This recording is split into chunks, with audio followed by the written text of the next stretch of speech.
сайн байцгаана уу бүгдний өнөөдрийн төрхий Жамбуг банкны Монгол ажилтан борхоо байна. За гэрээт ажилчдад тохиолдсон явдал цувралынхаа энэ удаагийн дугаараар манай банкны үйлчлүүлэгч харилцагч нэгэн залууд Монгол залуу тохиолдсон явдлыг хүргэх гэж байна. За манай банкны хувьд болохоор харилцагч нарын маань хэрэг визний хугацаа дуусаж байгаа бол гинтийн шалгалт явцын дунд хийдэг. За тэгвэл энэ шалгалтаар манай нэг Монгол залуугийн мэдээлэл орж ирсэн. За визний хугацаа дууссан байна. Нүунийг шалгаад өгөөч гэдэг. За тэгэнгүүт тухайн харилцагчтайгаа холбогдсон байгаа. За харилцагч маань юу гэсэн бэ гэвэл юу яриад байгаа юм бэ? Миний виз 2026 онд дууснаа. Та буруу харсан юм шиг байна гэдэг. За тэгэнгүүт бид нарийн шалгаад үзтэл яа харахгүй тухайн маань одоо бичиг баримтын зөрчилтэй харилцсан гэсэн мэдээлэл гарч ирээд болтгоо. За тэнгуут тухайн харилцагчийн 1345 гээд цагаачлалын албаны лавлах дугаар байдаг тийм ээ. Тэр дугаар руу холбоод өөрийгөө шалгаатгаач гэдэг. За тэнгуут холбоод асуудал тухайн хүн маань холбогдоод асуудал ялтчгүй одоо визных нь хугацаа дууссан тийм ээ. Дуусаад 4-5 хонцсон байна гэд. За тэнгуут шууд яралтайгаар маргааш нь шууд бичиг хэрэгийнхаа хүнийг дагуулад цагаачлалын албан дээр очисон байгаа. За тэгээ очтол тухайн хүнийг маань одоо харлаад өөртөө хариуцлагагүй хандаад харилцсан.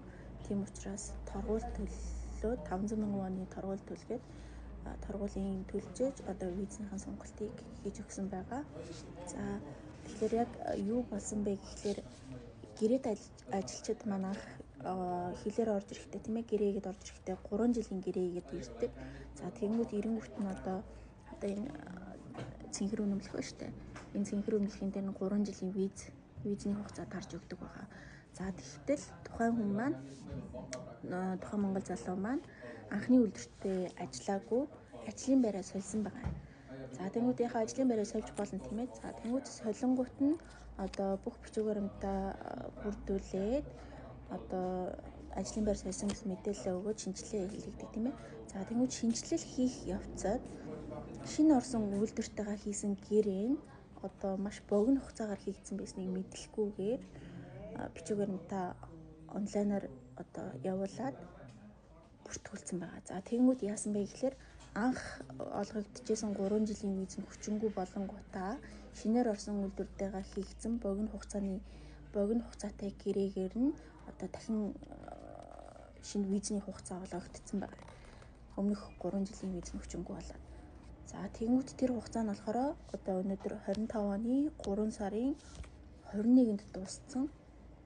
За тэнгууд энэ тухайга үйлдвэр нь ч мэдээгүй, манай харилцагч ч өөрөө мэдээгүй явж байгаад харилцсан байгаа юм. За тэгээд яалтчгүй тэгээд харилцсан юм чинь торгуулаа төлөхөр болоод төлцсөн.